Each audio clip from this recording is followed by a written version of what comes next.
இதுவரைக்கும் 30 முழுமையான எலும்பு தொகுதிகள் அகழ்ந்தெடுக்கப்பட்டிருக்கிறதோட 4 முழுமையான குழப்பகரமான நிலையில் அல்லது கலந்து காணப்படுகின்ற எலும்பு எச்சங்கள் வந்து இதுவரைக்கும் அகழ்ந்தெடுக்கப்பட்டிருக்குது.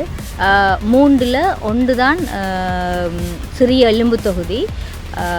அதுக்குரிய வயது அல்லது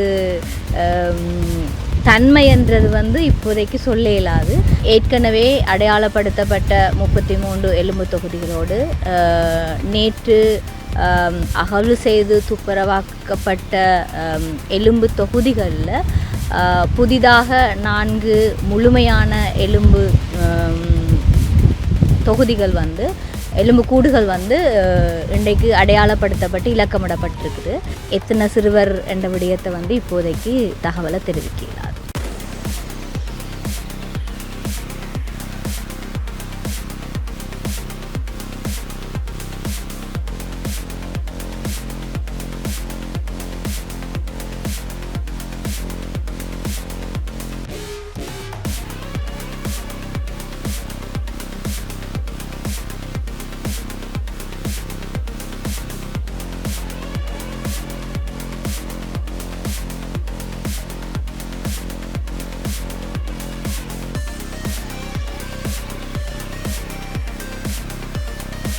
செம்மணி சிந்துபாத்தி மனித புதைகுழி அகழ்வு பணி இன்றோடு 7 நாட்களை பூர்த்தி செய்கின்றது.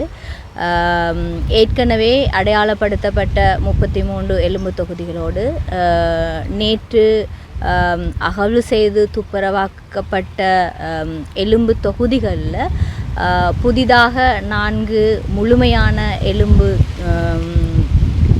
தொகுதிகள் வந்து எலும்பு கூடுகள் வந்து இன்றைக்கு அடையாளப்படுத்தப்பட்டு இலக்கமிடப்பட்டிருக்குது. இதுவரைக்கும் 30 முழுமையான எலும்பு தொகுதிகள் அகழ்ந்தெடுக்கப்பட்டிருக்கிறதோட 4 முழுமையான குழப்பகரமான நிலையில் அல்லது கலந்து காணப்படுகின்ற எலும்பு எச்சங்கள் வந்து இதுவரைக்கும் அகழ்ந்தெடுக்கப்பட்டிருக்குது.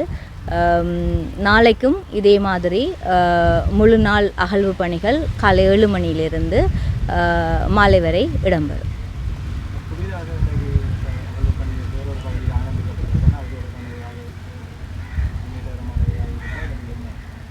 இது ஏற்கனவே சந்தேகத்துக்கிடமான ஒரு பகுதியாக தொல்லியல் பேராசிரியர் ப்ரொஃபஸர் ராஜ்சோமதவா அவர்களால் அடையாளப்படுத்தப்பட்டு நீதிமன்றத்துக்கு வந்து தெரிவிக்கப்பட்டிருந்தது.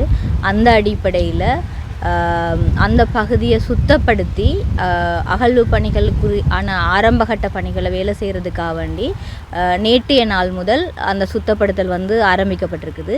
இன்றைய நாளில் கூடுதலாக யாழ்ப்பாண பல்கலைக்கழகத்திட அகழ்வு ஆராய்ச்சி தொல்லியல் துறை சம்பந்தப்பட்ட பீட மாணவர்களினுடைய பங்களிப்போட அந்த பகுதி விசேடமாக பேராசிரியர் சோமதேவா அவர்களினால் அகழ்வு பணிக்காக வந்து தயார்படுத்தப்பட்டிருக்கின்றது.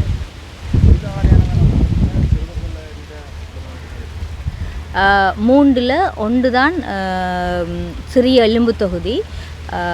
அதுக்குரிய வயது அல்லது தன்மை என்றது வந்து இப்போதைக்கு சொல்ல இயலாது. என்னன்னு சொன்னால் எலும்பு தொகுதிகளை அகழ்ந்தெடுக்கிறதுன்றது வந்து ஒரு பூரணமான ஒரு நீண்ட செயற்பாட்டு முறையை அடிப்படையாக கொண்டது. அந்த அடிப்படையில் எலும்பு தொகுதி என்றதை சொல்லலாம். நாங்கள் இப்போ எத்தனை சிறுவர் என்ற விடயத்தை வந்து இப்போதைக்கு தகவலை தெரிவிக்க இயலாது.